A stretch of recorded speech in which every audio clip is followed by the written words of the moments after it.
हाँ अंकेश जी, नमस्कार। कैसे हैं आप? जी, मैं एकदम बढ़िया हूँ।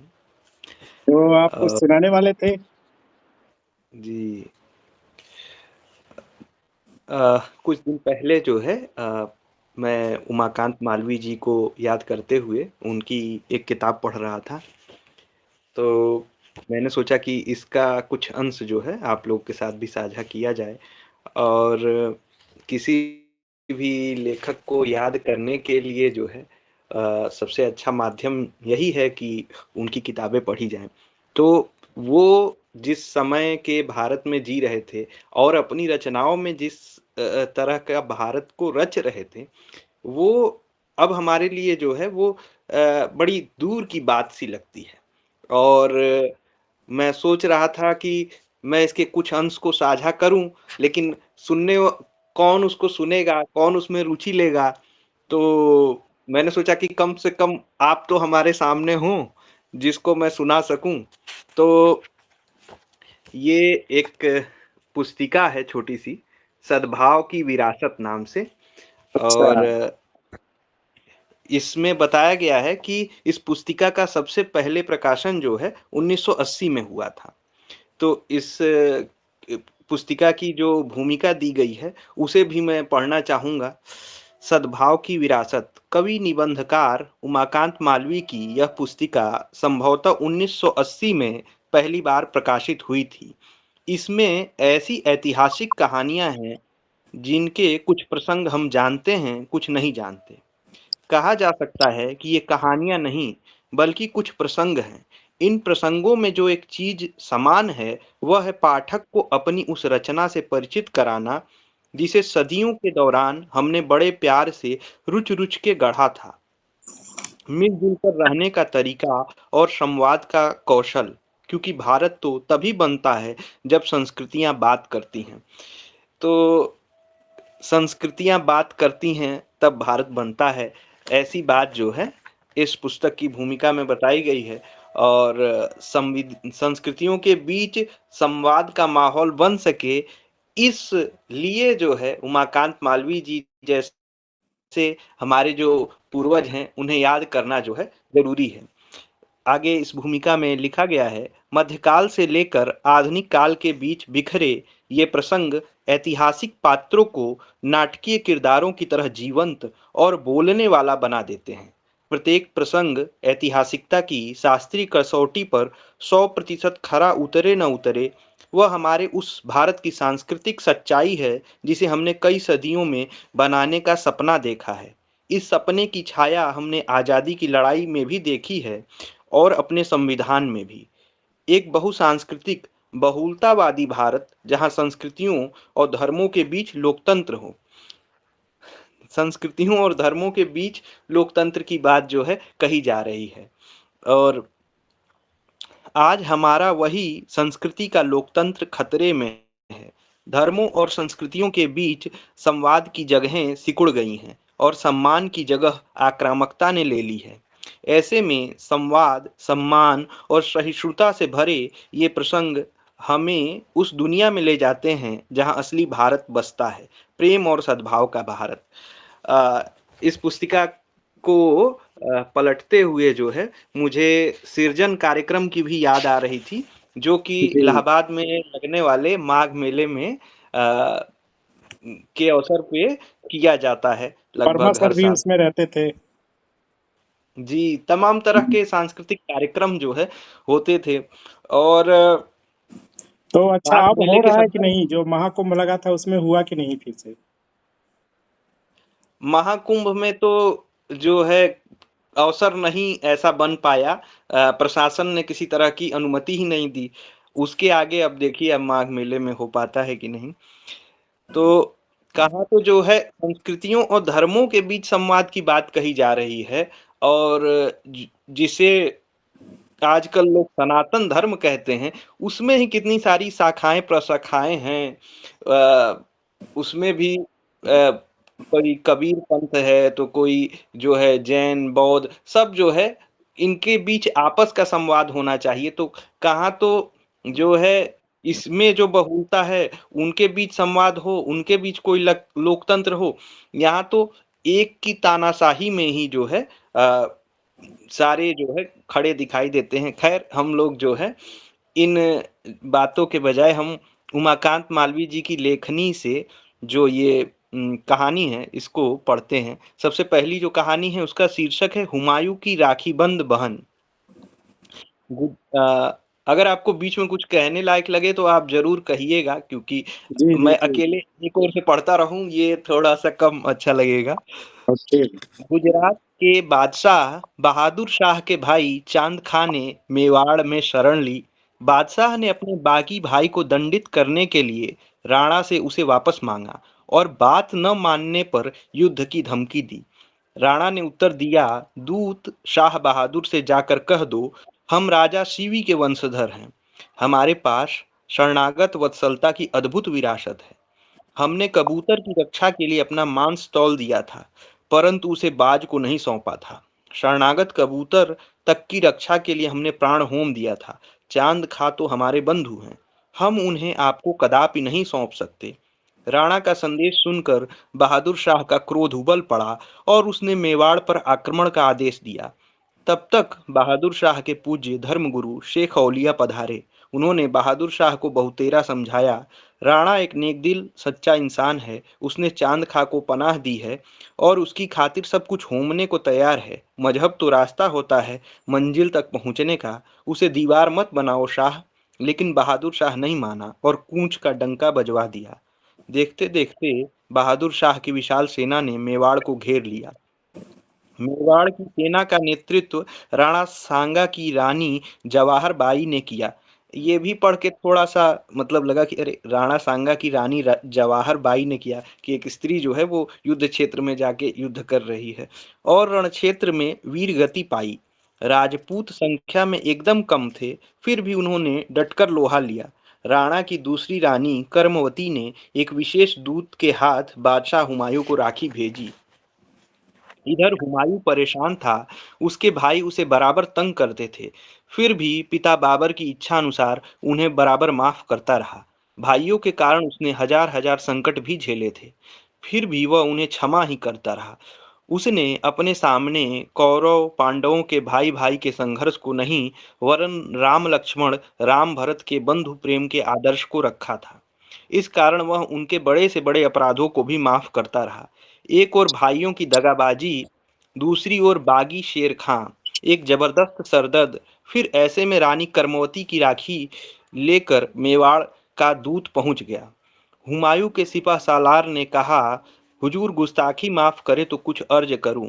कह सकते हो, परेशान हुमायूं ने कहा। जहांपना एक और भाइयों की हुक्म उदूली, दूसरी ओर बागी शेर खां तख्त खतरे में है। ऐसे में एक हिंदू औरत की यह सूत की राखी, यह औरत राणा सांगा की बेगम है जो आपके अब्बा हुजूर का जानी दुश्मन था।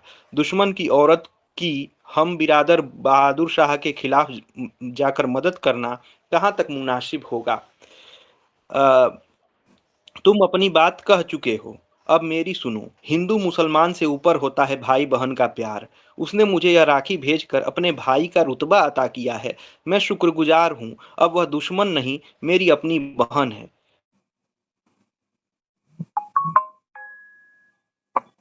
शरणागत सिर्फ शरणागत होता।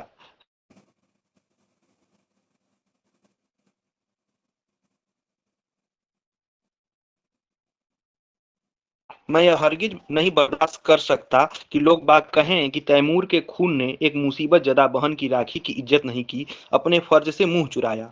बहन की मोहब्बत पर मैं जन्नत की सल्तनत ठुकरा दूंगा, यह तो महज छोटी सी सल्तनत है। बहन मुसीबत में है, उसने भाई को पुकारा है और हम हिंदू मुसलमान में उलझे। लानत है। कूच का हुक्म दो, बहादुर शाह को उसकी गुस्ताखी की सजा मिलेगी। बहादुर शाह को खत भेजकर हुक्म दो, वह मेवाड़ से घेरा उठा ले, नहीं तो मुझसे बुरा और कोई नहीं होगा। हुमायूं ने कड़क कर हुक्म दिया। एक बात बस मैं कहना चाहूंगा कि एक बार हम लोग के शिक्षक प्रणय कृष्ण सर ने कहा कि अ, सांप्रदायिकता जो है वो एक आधुनिक घटना है। तो अब इसे कोई पढ़े तो एक तरफ वो देखेगा कि राजपूत जो है वो एक मुसलमान शासक को जो है अपने यहाँ शरण दे रहे हैं। एक हिंदू रानी जो है उसके मतलब मदद मांगने पर उसको जो है हुमायूं को अपना भाई बनाने के लिए जो है कहने पर हुमायूं उसकी मदद करने आ रहा है और वो एक मुसलमान बादशाह से लड़ाई लड़ रहा है या उसके लिए। तो जिस तरह के जिस तरह से आज हमें चीज़ों को समझने की कोशिश करते हैं या जिस तरह से हमारे सामने चीज़ें प्रस्तुत की जाती हैं, वो चीज़ें उस समय में अगर हम उनको रख के देखने की कोशिश करें, उस समय को समझने की कोशिश करें, आज को उस अतीत पे थोपने की कोशिश न करें, तो यह जो है बात शायद कुछ हमें समझ आए। बहादुर शाह पत्र पाकर चकरा गया। उसने हुमायूं को कहलाया, एक काफिर की खातिर आप मुसलमान से टकरा रहे हैं। आइए हम दोनों मिलकर काफिर को उसकी बेअदबी की सजा दें। उसके बाद हम दोनों मिलकर बागी शेर खां को नेस्तना नाबूद कर देंगे। हुमायूं ने बहादुर शाह का पत्र फाड़कर पांव तले रौंद डाला। गंगा तट से कूच का डंका बज गया। कर्मवती का राखी बंद भाई चंबल तट तक पहुंचा, उसे चैन नहीं था। वह रात दिन बढ़ा चला आ रहा था। एक एक पल भारी लग रहा था। बादशाह हुमायूं को रास्ते में शेख औलिया मिले। उन्होंने हुमायूं की सराहना की। उन्होंने हुमायूं को आशीष भी दिया। रानी कर्मवती ने जब देखा कि अब विजय की कोई आशा न रही, तो राजपूतानियों ने जौहर व्रत करने का निश्चय किया। राजपूतों ने साका किया। राजपूतानियों ने अपना श्रृंगार किया और धधकती हुई चिता में चढ़ गईं।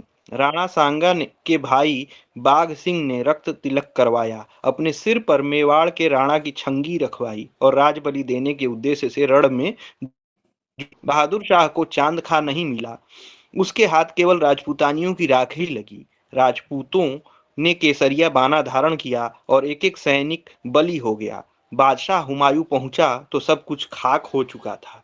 उसने पवित्र राह को हाथ में लेकर इंतकाम की कसम खाई और बहादुर शाह को खासा अच्छा सबक सिखाया। एक और बात मैंने सोची थी कि जब मैं इसको पढ़ूंगा तो मैं कहूंगा कि गांधी जी कहते थे, सिद्धांत विहीन सत्ता जो है राक्षसी होती है। तो अब आज की सत्ता कितनी सिद्धांत विहीन हो गई है या क्या हो गई है उस बारे में मैं कुछ नहीं कहूंगा, लेकिन यहाँ हम एक बात ये देख रहे हैं कि भाई कितने कितने लोगों की जानें गई, और फिर भी जो है अपने सिद्धांत के लिए या मान लीजिए अगर हमने शरण दी है तो उसके लिए उसकी रक्षा के लिए जो है कितनी सेना और कितने लोगों की जान गई, लेकिन अपने सिद्धांत से अपने वचन से लोग हटने को तैयार नहीं है। तो कहीं ना कहीं वो सिद्धांत विहीन सत्ता राक्षसी होती है जो गांधी जी कह गए। तो शायद वो सामंती युग में भी सत्ता जो है वैसी सिद्धांत विहीन नहीं थी। इसी कहानी में, इसी प्रसंग में जो है एक और प्रसंग का जिक्र है जो कि हुमायूं से जुड़ा हुआ है और ये थोड़ा छोटा भी है और काफी मुझे पढ़ के बहुत अच्छा लगा था, तो मैं आपको सुनाता हूँ। बाबर की बेटी गुलबदन बेगम ने अपने प्रसिद्ध ग्रंथ हुमायूं नामा में एक घटना का जिक्र किया है। केरल के महाकवि वल्तोल ने उसे अपनी लेखनी का अमृत स्पर्श देकर अमर कर दिया है। घटना कुछ इस प्रकार है। एक दिन बादशाह हुमायूं सैर के लिए निकले तो राह में एक मासूम सौंदर्य को देखकर मुग्ध हो गए। यह देखकर एक चापलूस सिपा सालार ने बादशाह सलामत को खुश करने के लिए उस लड़की को उठवा लिया और उसे बादशाह के हरम में पहुंचवा दिया। हरम में बादशाह ने जब उस लड़की को देखा तो वह रो रही थी। उन्हें सदमा लगा। वे बोले, आपकी मांग में तो सिंदूर है, आप तो किसी की पाक अमानत हैं। आप अपनी मर्जी से मुझे कबूल करती तो इसे मैं अपनी खुशकिस्मती समझता। इस पर वह जोर से रोने लगी। मैं अपने भैया को राखी बांधने जा रही थी और यहाँ पहुंचा दी गई।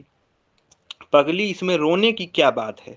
तू भैया के यहाँ जाने के लिए निकली थी और तू भैया के ही यहाँ पहुंची है। चल पहले मुझे राखी बांध। बहन की आंखों में आंसू थमे, ओंठों पर मुस्कान तैर गई।